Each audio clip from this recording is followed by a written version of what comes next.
ஆகாஷவாணி.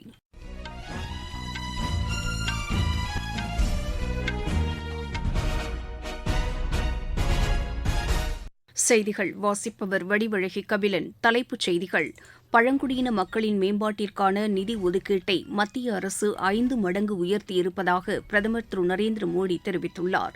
குருநானக் ஜெயந்தியையொட்டி குடியரசுத் தலைவர், குடியரசு துணைத் தலைவர், பிரதமர் உள்ளிட்டோர் மக்களுக்கு வாழ்த்து தெரிவித்துள்ளனர். நாட்டின் மொத்த உள்நாட்டு உற்பத்தி அடுத்த 3 ஆண்டுகளுக்கு 6.5லிருந்து 7% வரை இருக்கும் என்று குளோபல் தர வரிசை மதிப்பீடுகள் தெரிவிக்கின்றன. இலங்கை நாடாளுமன்ற தேர்தலில் அதிபர் திரு அனுரகுமார திசநாயக்க தலைமையிலான ஆளும் தேசிய மக்கள் சக்தி கட்சி தொடர்ந்து முன்னிலையில் உள்ளது. இந்தியா தென்னாப்பிரிக்கா அணிகளுக்கு இடையேயான 4வது மற்றும் இறுதி டுவெண்டி கிரிக்கெட் போட்டி இன்று நடைபெறுகிறது. இனி விரிவான செய்திகள். தேசிய ஜனநாயக கூட்டணி அரசு பழங்குடியின மக்களின் மேம்பாட்டிற்கான நிதி ஒதுக்கீட்டை 5 மடங்கு உயர்த்தியிருப்பதாக பிரதமர் திரு நரேந்திர மோடி தெரிவித்துள்ளார். பீகார் மாநிலம் ஜம்முவில் இன்று பகவான் பிர்சா முண்டாவின் 150வது பிறந்தநாள் பழங்குடியின கௌரவ தினமாக கொண்டாடப்படுவதையொட்டி நடைபெற்ற நிகழ்ச்சியை தொடங்கி வைத்து பிரதமர் உரையாற்றினார். பழங்குடியினருக்கான நிதி ஒதுக்கீடு 10 ஆண்டுகளுக்கு முன்பு 25,000 கோடி ரூபாயாக இருந்தது என்றும், தற்போது தேசிய ஜனநாயக கூட்டணி அரசு இதனை 1,25,000 கோடி ரூபாயாக உயர்த்தியுள்ளது என்றும் அவர் கூறினார். சில தினங்களுக்கு முன்பு 60,000க்கும் மேற்பட்ட பழங்குடியினர் கிராமங்கள் பயன்பெறும் வகையில் சிறப்பு திட்டங்கள் தொடங்கப்பட்டுள்ளதாக அவர் தெரிவித்தார். இந்த திட்டத்தின் கீழ் 80,000 கோடி ரூபாய் பழங்குடியினர் கிராமங்களை மேம்படுத்துவதற்காக அரசு முதலீடு செய்யும் என்றும் அவர் கூறினார். கிராமப்புற மக்களுக்கான அடிப்படை வசதிகளை செய்து தருவதோடு மட்டுமன்றி பழங்குடியின இளைஞர்களுக்கு அதிக அளவில் வேலைவாய்ப்புகள் உருவாக்கி தரப்படும் என்றும் பிரதமர் தெரிவித்தார். முன்னாள் பிரதமர் அடல் பிஹாரி வாஜ்பாய் பழங்குடியினருக்கென தனி அமைச்சகத்தை உருவாக்கியதையும் அவர் நினைவு கூர்ந்தார்.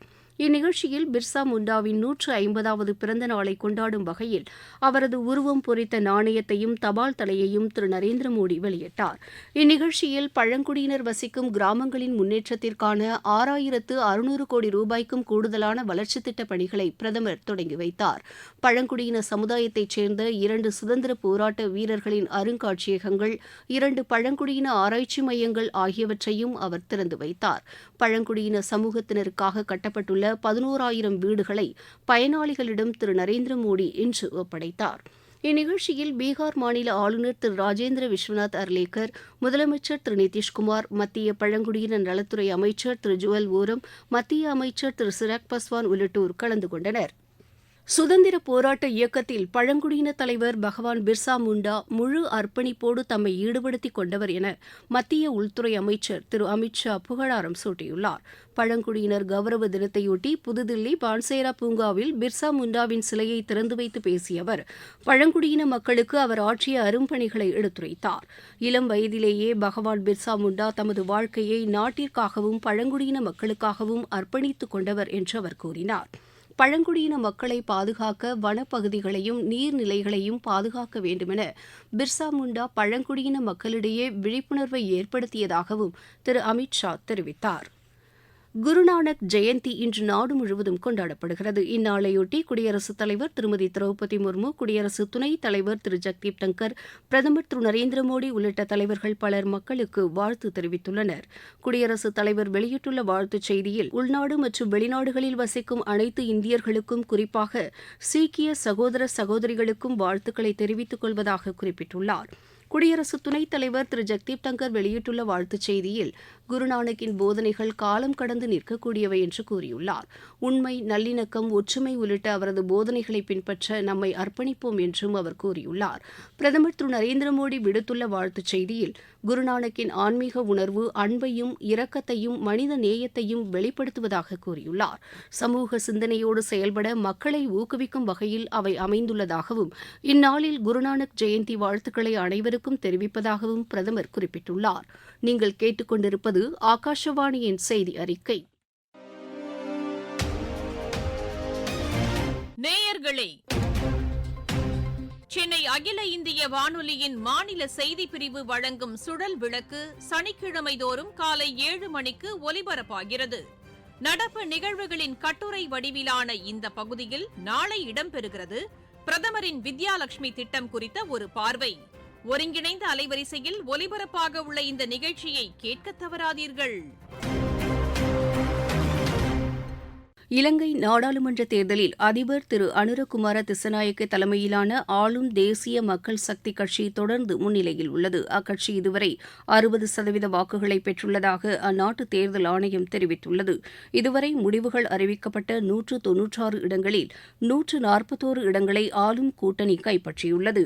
சஜித் பிரேமதாசாவின் கட்சியை உள்ளடக்கிய புதிய ஜனநாயக முன்னணி 35 இடங்களை பெற்றுள்ளது. ஒருநாள் அரசுமுறை பயணமாக வெளியுறவுத்துறை அமைச்சர் டாக்டர் ஜெய்சங்கர் ஐக்கிய அரபு எமிரேட்ஸ் சென்றுள்ளார். துபாயில் உள்ள அறிவுசார் பூங்காவில் சிம்பியோசிஸ் சர்வதேச பல்கலைக்கழகத்தின் அயலக வளாகத்தை அவர் தொடங்கி வைத்தார். இந்நிகழ்ச்சியில் ஐக்கிய அரபு எமிரேட்ஸின் அமைச்சர் திரு ஷேக் முபாரக் அல் நஹ்யான் கலந்து கொண்டார். இந்நிகழ்ச்சியில் பேசிய டாக்டர் ஜெய்சங்கர், இந்திய ஐக்கிய அரபு எமிரேட்ஸ் நல்லுறவில் இந்த பல்கலைக்கழக வளாகம் ஒரு மைல்கல்லாக விளங்குவதாக குறிப்பிட்டார். இந்த சர்வதேச பல்கலைக்கழகத்திற்கு ஐக்கிய அரபு எமிரேட்ஸின் முழு அங்கீகாரம் கிடைத்திருப்பதாக அவர் கூறினார். தொழில்நுட்பம், ஊடகம் மற்றும் நிர்வாகவியல் தொடர்பான பாடத்திட்டங்களுக்கு தேவையான உதவிகள் இந்த பல்கலைக்கழகத்தின் மூலம் வழங்கப்படுவதாக திரு ஜெய்சங்கர் தெரிவித்தார். இந்தியா ஆஸ்திரேலியா இடையே வேளாண் துறையில் புதிய முயற்சிகளை மேற்கொள்வது தொடர்பாக ஆஸ்திரேலிய தூதர் திரு பிலிப் கிரீன் இன்று புதுதில்லியில் வேளாண் துறை செயலர் டாக்டர் தேவேஷ் சதுர்வேதியுடன் ஆலோசனை மேற்கொண்டார். வேளாண் தொழில்நுட்பம், தோட்டக்கலை, மின்னணு விவசாயம், வேளாண் இயந்திரவியல் உள்ளிட்ட துறைகளில் இருதரப்பு ஒத்துழைப்பை மேம்படுத்துவதற்கான வாய்ப்புகள் குறித்து ஆஸ்திரேலிய தூதர் ஆலோசனை நடத்தினார். இந்தியாவில் உணவு பாதுகாப்பு, விவசாயிகளின் வருமானத்தை பெருக்குவதற்கான திட்டங்கள், ஊட்டச்சத்து பாதுகாப்பு போன்ற திட்டங்கள் குறித்து திரு சதுர்வேதி ஆஸ்திரேலிய தூதரிடம் எடுத்துரைத்தார். வேளாண் தொழில்நுட்பத்துறையில் உள்ள வாய்ப்புகளை பயன்படுத்துவது குறித்து ஆஸ்திரேலிய தூதர் ஆலோசனை நடத்தினார். வேளாண் வர்த்தகத்துக்கான புதிய வாய்ப்புகள் குறித்தும் அவர் கேட்டறிந்தார். உள்கட்டமைப்பு மேம்பாடு மற்றும் மக்களின் நுகர்வு அதிகரித்ததன் விளைவாக அடுத்த 3 நிதியாண்டுகளுக்கு நாட்டின் மொத்த உள்நாட்டு உற்பத்தி 6.5லிருந்து 7% வரை இருக்கும் என்று குளோபல் தர வரிசை மதிப்பீடுகள் தெரிவிக்கின்றன. அண்மையில் வெளியிடப்பட்ட அறிக்கையில் அமைப்பு ரீதியிலான முன்னேற்றமும் பொருளாதார வளர்ச்சிக்கான வாய்ப்புகளும் இந்தியாவின் நிதி நிறுவனங்களுக்கு ஊக்கமளிக்கும் வகையில் உள்ளதாக தெரிவிக்கப்பட்டுள்ளது. இந்திய ரிசர்வ் வங்கியின் ஒழுங்குமுறை விதிகள் நிதி கட்டமைப்பை மேலும் வலுப்படுத்தும் என்றும் அதில் தெரிவிக்கப்பட்டுள்ளது. இந்திய ரிசர்வ் வங்கியின் கவர்னர் திரு சக்தி காந்ததாஸ் கடந்த மாதம் வெளியிட்டுள்ள அறிக்கையில் நாட்டின் அடிப்படை கட்டமைப்புகள் வலுப்பெற்று வருவதாக தெரிவித்துள்ளார். நுகர்வு மற்றும் முதலீட்டு தேவைகளும் அதிகரித்து வருவதாகவும் அவர் கூறியுள்ளார். நாட்டின் மொத்த உள்நாட்டு உற்பத்தியின் வளர்ச்சி நடப்பு நிதியாண்டில் 7.2% இருக்கும் என்று இந்திய ரிசர்வ் வங்கி மதிப்பீடு செய்துள்ளதையும் திரு சக்தி காந்ததாஸ் சுட்டிக்காட்டியுள்ளார். இந்திய பொருளாதாரம் 2031ஆம் ஆண்டுக்குள் $7 டிரில்லியன் என்ற உச்சத்தை எட்டும் என்று கிரிசில் சர்வதேச மதிப்பீட்டு முகமை தெரிவித்துள்ளது. இந்திய பொருளாதாரம் குறித்து அந்த அமைப்பு வெளியிட்டுள்ள அறிக்கையில் 2025ஆம் ஆண்டு முதல் இந்திய பொருளாதாரத்தின் வளர்ச்சி 6.7% இருக்கும் என்று மதிப்பீடு செய்துள்ளது. இந்தியாவின் மொத்த உள்நாட்டு உற்பத்தி நடப்பு நிதியாண்டில் 6.8% இருக்கும் என்றும் அதிக வட்டி மற்றும் கடன் வழங்குவதற்கான கடுமையான விதிமுறைகள் நகர்ப்புற தேவையில் தாக்கத்தை ஏற்படுத்தும் என்று தெரிவிக்கப்பட்டுள்ளது. நுகர்வோர் விலை குறியீட்டு எண் அடிப்படையிலான பணவீக்கம் நடப்பு ஆண்டில் 4.5% குறையும் என்றும் இது கடந்த நிதியாண்டில் 5.4% இருந்தது என்றும் அந்த அறிக்கையில் குறிப்பிடப்பட்டுள்ளது. நடப்பு ஆண்டின் கரீப் பருவ விளைச்சல் உயர்ந்துள்ளதை அடுத்து உணவுப் பொருள் பணவீக்கம் கணிசமாக குறைந்துள்ளதாகவும் அந்த அமைப்பு கூறியுள்ளது. பிரதமரின் பழங்குடியினர் மேம்பாட்டு திட்டத்தின் கீழ் மத்திய அரசின் சார்பில் பழங்குடியினருக்கு நலத்திட்ட உதவிகள் வழங்கப்பட்டு வருகின்றன. மத்திய அரசு தங்களுக்கு வீடுகள் கட்டித் தந்திருப்பது தங்களது வாழ்க்கை தரத்தை மேம்படுத்தியுள்ளதாக நாமக்கல் மாவட்ட பயனாளிகள் தெரிவித்தனர். என் பேர் நாகம்மாங்க. எங்களுக்கு மோடி திட்டத்தில் அந்த சார்லேருந்து எங்களுக்கு வீடு கட்டி கொடுத்துட்டாங்க. முன்ன கூரை வீடில் மழை பேஞ்சிருந்து நாங்கள் தண்ணி எல்லாம் மொண்டு ஊற்றினோம். இப்போ எங்களுக்கு எந்த குறையும் இல்லைங்க. நாங்கள் நல்ல முறைமையாக இருக்கிறோங்க. நாமக்கல் மாவட்டங்க, ராசிபுரம் லட்சுமி. எனக்கு 2 குழந்தைங்க. பிரதமர் மோடி தார்சு வீடு கட்டி கொடுத்துருக்காரு. 5 லட்ச ரூபா மதிப்பு உள்ள வீடு கட்டி கொடுத்துருக்காருங்க. எங்களுக்கு கூலி வேலை தாங்க செய்யறோம். இந்த அளவுக்கு வீடு கட்டி கொடுத்துருக்காரு. எங்களுக்கு கொஞ்சம் சலுகை நல்லா இருக்குதுங்க. குடிசை வீட்டுல இருந்துங்க இவ்வளவு நாளாவோ இந்த ஒரு செலவுல கொஞ்சம் நல்லா இருக்குறேங்க. எங்க குழந்தைங்களுக்கும் கொஞ்சம் இதா இருக்குதுங்க. என் பேர் பழனிமா, ராமகிரிப்பேட்டை. நம்ம மோடி திட்டத்தில் ஐயா எங்களுக்கு மெத்த வீடு கட்டி கொடுத்துருக்குறாங்க. என் பேத்தி பேரன் எல்லாம் விளையாடுறதுக்கு நல்லா இருக்குதுங்க. இந்தியா தென்னாப்பிரிக்கா அணிகளுக்கிடையேயான 4வது மற்றும் இறுதி டுவெண்டி கிரிக்கெட் போட்டி இன்று நடைபெறுகிறது. ஜோகன்னஸ்பர்க்கில் இப்போட்டி இரவு மணி 8:30க்கு தொடங்குகிறது. மீண்டும் தலைப்புச் செய்திகள்.